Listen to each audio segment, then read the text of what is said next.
गोपी प्रेम की ध्वजा। कैसी गोपी? जिन गोपाल कियो वश अपने, उर्धर श्याम भुजा गोपी प्रेम की ध्वजा गोपी। एक बात सिद्ध होवे या पद ते, ठाकुर जी के वश में हम रहें जे भक्ति ना आए। भक्ति तो तब मानो ठाकुर जी हमारे वश में आ जाएं। ठाकुर जी हमारे वश में आ जाए मतलब प्रेम को मतलब कहा है, हम अपने प्रेमी के अधीन है जाएं। जामे हमारे प्रेमी को सुख, तत्सुखे सुखित्वम, सब जाने या बात को। जामे हमारे प्रेमी को प्रसन्नता, प्रेमी को सुख है, वहां में हमारो सुख है। सब इतको देखो, यहां देखो। अब चाहे जो हो, आप यहीं देखियो हैं। लेकिन अभी स्थिति हमारी भक्ति की कैसी? हम जैसो चाहमें वैसे ठाकुर जी को सजामें, जैसो चाहमें वैसे ठाकुर जी को श्रृंगार करें, जैसो चाहमें वैसे ठाकुर जी के उत्सव करें। हमको या में संतुष्ट नहीं होना चाहिए। ठाकुर जी हमारे भाव जैसे हैं वैसे हम कर रहे हैं, पर हमें आपके भाव जानने हैं कि आपको वो प्रिय है जो हम पधरा रहे हैं। जैसे गोपी, ताही अहीर की छोहरिया छचिया भरी छाछ पे नाच नचायो। बहुत ध्यान से सुनियो। ठाकुर जी की जब प्रथम वर्षगांठ, मतलब 1 वर्ष के जब लाल जी भये, तो 1 साल के ठाकुर जी हैवे वारे हैं। तो यशोदा मैया सोच रही है जन्माष्टमी आवे वारी है, लाला को कहा दूं। मैया विचार करी रही कि लाला को कहा दूं, ऐसो कहा उपहार दूं कि 1 वर्ष को लाला भयो, लाला खूब प्रसन्न रहे। तो 1 वर्ष के ठाकुर जी हैवे वारे, वहां से पहले नेक नेक चलनो सीख गए ठाकुर जी। अब मैया से जिद करें, मैया तू जहां जाएगी मैं संग जाऊंगा। बोलना तो जाने ना है, तोतली वाणी ठाकुर जी की। लेकिन मैया जैसे ही कछु भी कार्य के काज बाहर निकले, सोई ठाकुर जी फूट फूट के रोमे। तो यशोदा मैया को ये करना ही पड़े कि लाल जी को संग लेके जावे। लेकिन अब ठाकुर जी धीरे धीरे चलना सीख गए। तो ठाकुर जी गोद में चल के और जोर जोरते रो, मैं क्यों? बोल मोह नीचे उतारो, मैं आप ही चलूंगा, संग चलूंगा मैया के। तो मैया कैसे चले? बोले जमुना जल की गगरी रखी है सिर पे, तो लाला की उंगली कैसे पकड़ेगी? और चलो जाते समय पकड़ भी ले तो लौटते समय तो जल भरो है, तो भार है, दोनों हाथ लगाने पड़ेंगे, तब कहा करें? तो मैया अपने सिर के पल्लू को ऐसे छोड़ दे पीछे, लाला को हाथ में पकड़ा दे और वे लाला इतको देख तो चलियो, लेकिन मेरी या पल्लू को छोड़ियो मत, पकड़ के चलियो संग में। सो ठाकुर जी मैया को पल्लू पकड़ के पीछे पीछे चले। कभी अपना अंगूठा चूसें, कभी अपनी उंगली पकड़ लें, कभी इतको देखें, बंदरन को देखें, मोरन को देखें। और जैसे कोई दिख जाए सोई ठाकुर जी रुक जाए, रुके तो पल्लू खिंचे तो मैया को पता चल जाए लाला रुक गयो। समझ रहे ना भाव? रसखान जो भाव कहते हैं, ताही अहीर की छोहरिया छचिया भरी छाछ पे नाच नचायो। जब यशोदा मैया जाती हैं, सब गोपियां अपने अपने भवन की खिड़की पे बैठ जामें और वहीं से बैठी बैठी इंतजार करें कब यशोदा जावेगी और बाकी पीछे पीछे नेक्स्ट से लाला जावेगो। और ठाकुर जी की वाह रूप माधुरी को दर्शन करें गोपी। वेणु गीत के प्रारंभ में कहती हैं, अक्षणवताम फलमिदम न परम विदाम। गोपियां कहती हैं, अरे आंख वालों हमारी बात ध्यान से सुनो। ठाकुर जी ने आपको नेत्र दिए, पर इन नेत्रों से आपने सब देख लिया।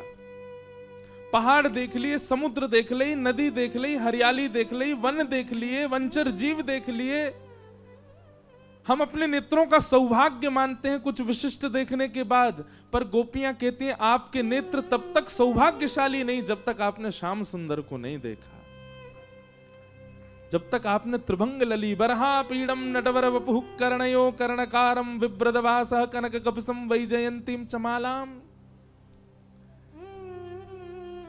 गोपियां कहती हैं कैसे संतुष्ट, नींद कैसे आ जाती है आप लोगों को, इन नेत्रों से आज तक श्याम सुंदर को नहीं देखा। आपके कान इतने संतुष्ट कैसे हो जाते हैं, आपने कभी कृष्ण का स्वर नहीं सुना, आपका हृदय इतना इतना इतना शीतल कैसे रह सकता है, आपने कभी ठाकुर जी को हृदय से नहीं लगाया। अरे गोपियां तो कहती हैं सर्वांगीण इंद्रियां जो प्राप्त हैं, यदि एक बार भी इन इंद्रियों से श्री कृष्ण आस्वादन नहीं किया तो आपने इंद्रियों का दुरुपयोग किया, इंद्रियों को पाकर के उनका सदुपयोग नहीं कर पाए आप। नन्हे से कन्हैया मैया को पल्लू पकड़ करके और छोटे छोटे चरणन से चल के जावे, सब गोपी अपने अपने भवन के बाहर से ठाकुर जी को देखें, छुप करके देखें। एक गोपी के मन में भाव आयो, लाला रोज जावे मैया के संग, कैसे याकू पकड़ लऊं, कैसे याके हाथ अनको ऐसे पकड़ के अपने अंक में भर लऊं, कैसे याकू गोद में ले जाऊं और कमरा में बंद करके याके रोम रोम को दर्शन कर लऊं, कहां करूं, कैसे पकड़ूं याकू। तभी एक गोपी ने एक दिन एक उपाय कियो, कहा जैसे यशोदा मैया के आवे को समय भयो, वो गोपी गई और सुंदर दोहरी गैया के दूध को बनाए, दूध से जो दही जमाई वहां से जो मक्खन लोना निकारो वह को हाथ में सजा करके और खिड़की पे बैठ गई। जैसे ही यशोदा मैया नेक आगे निकली, गोपी ने अपनी भुजा आगे कर दी और बाहर मक्खन दिखाए करके और लाला से कह रही है कन्हैया आजा, देख तेरे काजू मक्खन निकारो मैंने। ठाकुर जी रुक जा में तो मैया को पल्लू खिंचे, और मैया को पल्लू खिंचे तो मैया खींच के ले जाए लाल जी को। गोपी रोके तो हमेशा ही है, ठाकुर जी रुके पल्लू पकड़ के मैया खींच के ले जाए। लेकिन आज मक्खन देख करके ठाकुर जी के चित्त में ऐसा लोभ उत्पन्न भयो कि ठाकुर जी ने जैसे ही माखन देखो है मैया को पल्लू छूट गयो, अब मैया तो निकल गई आगे, कन्हैया अकेलो रह गयो वहीं। नेक्स्ट सोचो कन्हैया।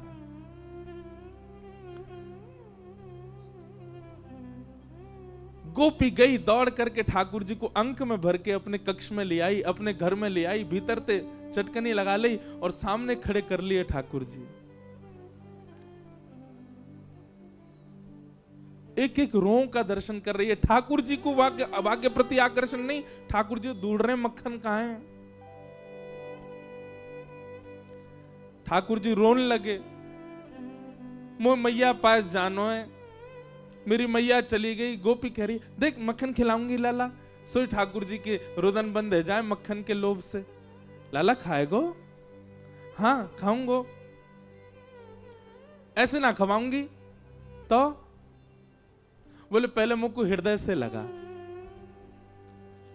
ठाकुर जी हृदय से लगा में लोभ दे रही है मक्खन को, और गोपी अपना प्रेम प्रकट कर रही है ठाकुर जी के प्रति। ठाकुर जी हृदय से लग जाएं। अब दे गोपी मक्खन, तुतला के बोले लाल जी। गोपी कह रही है मक्खन खाएगो? बोले हाँ, पहले नाच के दिखा।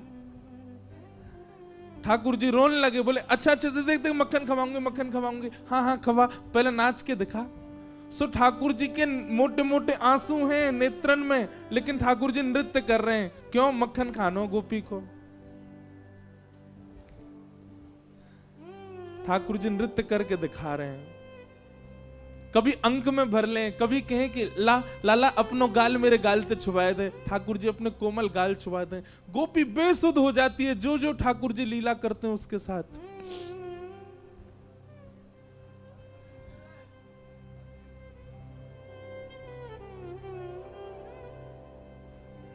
जब इस दृश्य को आकाश से देवता देखते हैं, जब इस दृश्य को रसिकजन अनुभव करते हैं, भाव साम्राज्य में चले जाते हैं, तब परमानंद दास जी कहते हैं जिन गोपाल कियो वश अपने, जिन गोपाल कियो वश उर्धर श्याम भुजा गोपी,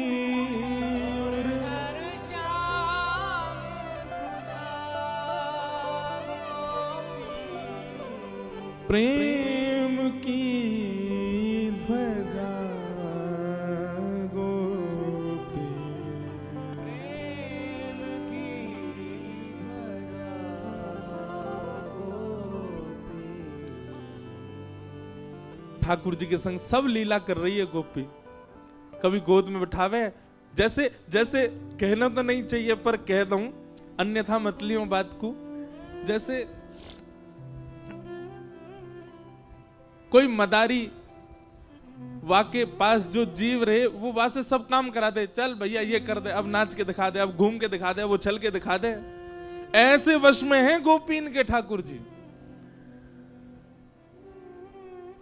सब क्रिया करते हैं ठाकुर जी गोपी के लिए। इतने में यशोदा मैया चलती जा रही हैं जमुना जी की ओर, और यशोदा मैया ने पीछे देखी, अरे मेरो लाला कहाँ गयो, मेरो कन्हैया कहाँ गयो। मटकी वहीं छोड़ दी, दौड़ी गलीन में जामे, चौबारिन में जामे, घर घर जाए के पूछे, मेरो लाला देखो, अरे मेरो कन्हैया देखो। बीच गोकुल में जाकर के यशोदा मैया जोर से चिल्ला रही हैं, कन्हैया ओ लाला कहाँ चलो गयो। अब गोपी के घर में नेक्स्ट से ठाकुर जी अपनी पैनी सी आवाज से चिल्ला के, हाँ मैया मैं यहाँ हूं। यशोदा मैया सुन रही, कहां ते आवाज आ रही है। गोपी लाला को पकड़े, लाला चिल्लावे मत, मैया आ जाएगी। मैया देख जा, गोपी ने मुंह को पकड़ लियो है, मार रही है मुंह को, जल्दी आ। मैया दौड़ी दौड़ी गई, जाकर के देखी तो महाराज एक गोपी के घर में, और गोपी गोद में लेकर के, एक हाथ में मक्खन लेके लाल जी को लेके खड़ी है। यशोदा मैया को ताम्र वर्ण हो गया। हेरी तो शर्म ना आवे हैं, लाला लेके चली गई ना। मैया मैं तो बस नेक माखन चखाए रही, लाला को पूछ रही कैसे अपने बालक को चखा, मेरो लाला काय को ले गई, ला दे यहां पे। ठाकुर जी को लेकर के यशोदा मैया चली गई। अब गोपी अपने भवन से देख रही है यशोदा मैया की ओर, और मैया की गोद में बैठे ठाकुर जी पीछे से वह गोपी को देख रहे हैं। बेसुध हो गई। कितने दिन व्यतीत हो गए उसी उसी उसी चिंतन में, उसी आश्रय में, उसी भाव में। कैसा स्पर्श है, कैसे नेत्र हैं, कैसी प्यारी सी नासिका है, कैसा मुखमंडल है ठाकुर जी का।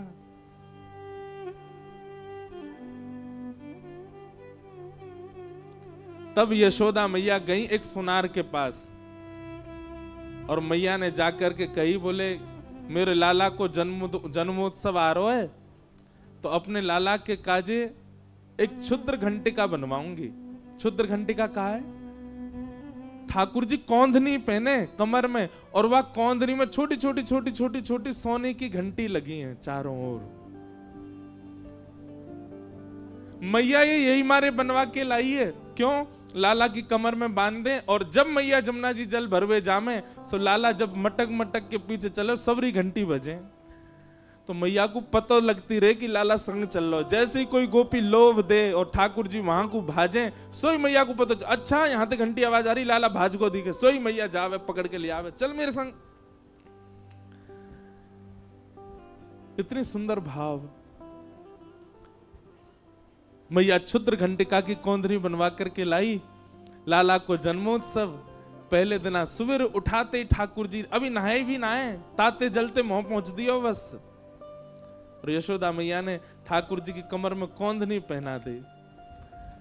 ठाकुर जी को इतनी भाई बातें निकरवे वारे स्वर इतने प्रिय लगे ठाकुर जी को। अब तो ठाकुर जी अपने सखान के पास बिल्कुल अधरते जामे, जे बजे नहीं, धीमे धीमे जामे। ओके, ए मधुमंगल, ए सीदामा, इतकुआ देख मैया मुंह को कहलाई। बोले कहलाई लाला, हाथ पकड़ मेरो, दोनों हाथ पकड़ लें, सो ठाकुर जी अपनी कमर हिलाने लगे, जोर जोर से घंटी बजाए और सब ग्वाल बाल के, अरे लाला तेरा तो अंग अंग बजन लगो, तेरा तो अंग अंग ऐसा स्वर निकाले। लेकिन गोपियों को वो क्षुद्र घंटिका ऐसी लगती है मानो जैसे हमारी बैरनी आ गई है कोई, जैसे मानो हमारी कोई सौत आ गई है। ठाकुर जी की कमर में जब ते आई है, अब लाल जी हमारे पास ना आए, हमें क्यों स्वर आ जाए मैया को, मैया जाके पकड़ ले लाल जी को।